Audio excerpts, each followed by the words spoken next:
At its peak, the SS had over 800,000 members. But what became of this massive force after the fall of Nazi Germany? The numbers tell a startling story. Only 1,700 out of 70,000 concentration camp staff were ever tried. Thousands more used secret Ratlines to escape to South America. And in West Germany, some even managed to join the new armed forces. In today's video, we break down these statistics and reveal the surprising and often disturbing fate of the SS after World War II.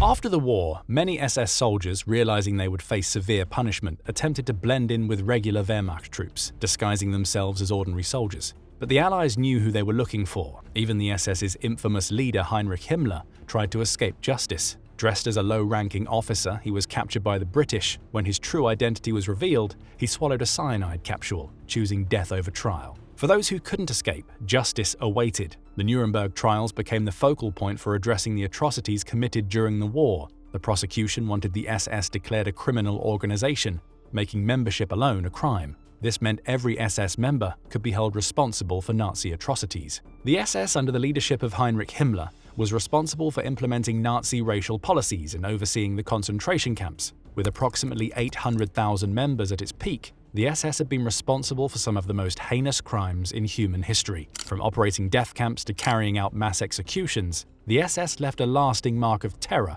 across Europe.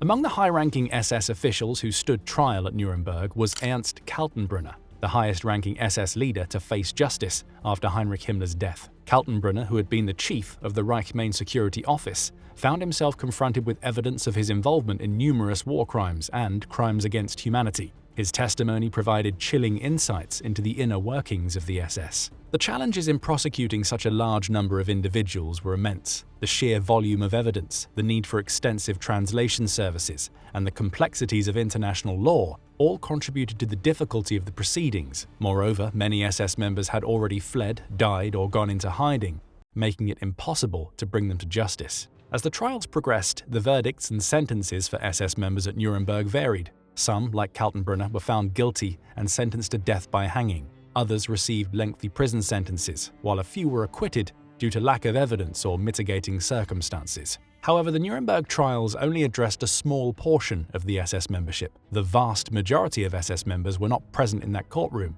While the trials were unfolding, thousands of former SS members were slipping through the cracks of justice. Some managed to blend back into German society, taking advantage of the chaos and confusion of the immediate post-war period. Others sought refuge in remote areas, changing their identities and starting new lives. After the Third Reich collapsed, a shadow network emerged, the Ratlines. These secret pathways, operated by Nazi sympathizers and even elements within the Vatican, helped SS war criminals disappear. Some vanished overnight. Others boarded ships under new identities. Justice would never find them. With the Ratlines, two main routes emerged, one leading from Germany through Spain to Argentina, and another snaking from Germany to Rome, then Genoa, before reaching South America. The success of these escape routes depended on a complex web of collaborators, often composed of former Nazi officials, each with their own motivations. Surprisingly, elements within the Vatican played a significant role in facilitating these escapes. Austrian Bishop Alois Hudal, a known Nazi sympathizer, emerged as a key figure. Hudal provided false identity papers to numerous war criminals, including high-ranking SS officers like Adolf Eichmann, one of the major organizers behind the Holocaust, and Franz Stengel, the commandant of Treblinka. Croatian priests sympathetic to the fascist Ustaša organization also participated, creating a network of complicity that extended across Europe. The Ratlines were not solely the domain of sympathetic clergy. In a twist of Cold War geopolitics, US intelligence agencies began utilizing these established routes starting in 1947. Their goal was to move certain Nazi strategists and scientists they believed could be valuable assets against the Soviet threat. This move blurred the lines between justice and strategy, adding another layer of controversy to an already shadowy operation. For many fleeing Nazis, South America became the destination of choice. Argentina, under President Juan Perón, actively encouraged Nazi and fascist war criminals to settle in the country between 1946 and 1950. This open-door policy transformed Argentina into a prime destination for those utilizing the Ratlines, creating communities of former SS members living openly under their own names. The scale of this exodus was staggering, with thousands of Nazis successfully using these escape routes. They scattered across South America, with significant populations settling in Argentina, Paraguay, Brazil, and Chile. Some even made their way to more distant locations like Australia or Canada, demonstrating the global reach of the Ratline network. The long-term consequences of this mass escape were profound and far-reaching. Many former SS members integrated into local communities, often achieving positions of influence in business and politics. Some continued to advocate Nazi ideology, forming pockets of far-right sentiment that persist to this day in certain South American countries. The presence of these war criminals complicated international relations as countries grappled with extradition requests and the moral implications of harboring fugitives from justice. But not all of them were able to live out their days in secrecy. Simon Wiesenthal, a Holocaust survivor turned Nazi hunter, dedicated his life to tracking down these war criminals. After the war, he worked tirelessly to expose their hidden networks and bring them to trial. Wiesenthal's investigations led to the capture of high-profile fugitives like Adolf Eichmann, who was kidnapped by Israeli Mossad agents in Argentina and later executed in Israel. "It was a visceral business of using any bastard so long as he was anti-communist," declared CIA officer Harry Rositsky, encapsulating the controversial recruitment of former SS members by US intelligence agencies after World War II. This shift from enemies to assets occurred as the Cold War emerged, with the United States prioritizing potential intelligence gains over justice for war crimes. Operation Paperclip, a secret US program, aimed to recruit German scientists, engineers, and technicians, including former SS members, for military and intelligence work. The CIA often overlooked war crimes in favor of anti-communist credentials, raising significant moral dilemmas. They had to weigh the value of expertise against past actions during the Nazi regime. Klaus Barbie, the butcher of Lyon, was responsible for the deaths of hundreds. He should have faced justice. Instead, the CIA gave him a second life in Bolivia. For years, he worked as an informant, living comfortably while his victims' families searched for answers. His case highlights the extent to which some intelligence agencies compromised ethical standards for strategic advantages. Former SS members performed varied and crucial intelligence work for the US Cold War efforts. They gathered information on Soviet activities, developed military technology, and conducted psychological operations. The extent of SS involvement in post-war intelligence operations was significant. Many former members integrated into various roles, often without full disclosure of their past affiliations. The secrecy surrounding these recruitments meant that the full scope of SS participation remained hidden for decades.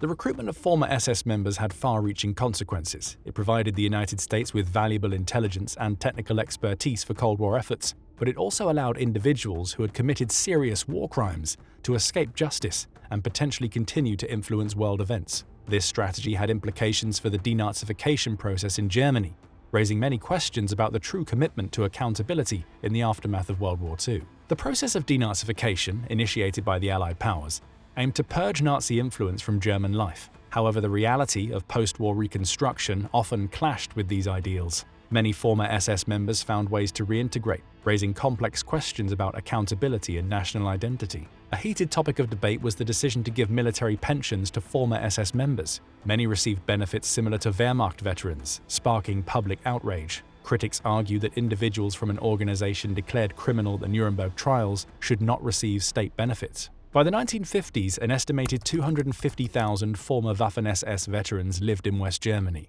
blending into civilian life and securing jobs and pensions. In this context, the HIAG emerged. This veteran organization for former Waffen-SS members sought to rehabilitate their image and exert political influence. The activities of HIAG raised concerns about the persistence of Nazi ideology in post-war Germany. These groups often sought to downplay or rewrite the history of the SS, presenting its members as ordinary soldiers rather than participants in a criminal regime. The reintegration of SS members complicated Germany's relationships with other nations, particularly those that had suffered under Nazi occupation. For Holocaust survivors and their descendants, the knowledge that former SS members were living comfortable lives in Germany was a source of deep pain and anger. As time passed, Germany's approach to dealing with its Nazi past evolved. The country began to confront its historical crimes more openly, but this was a long and difficult process. The presence of former SS members in various sectors of society created a complex web of silence and denial that persisted for decades. The story of SS reintegration affected everything from educational policies to cultural narratives about the war.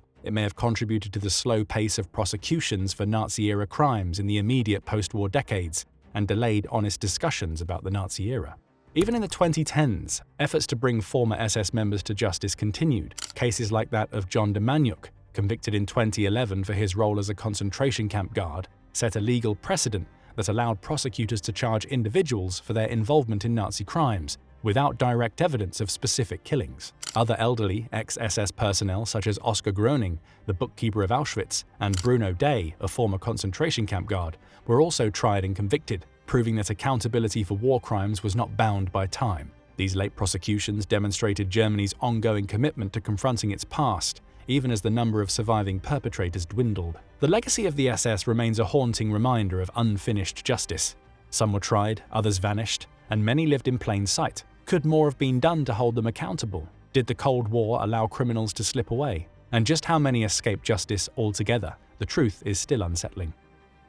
Well, that's it. Thanks for watching. We hope you found this video informative. If you enjoyed learning about today's topic, make sure to check out our other video, What Happened to the Children of Nazi Leaders After World War II. Don't forget to like this video, subscribe to our channel, and hit the notification bell to stay updated on more World War II content. And we'll see you in the next one.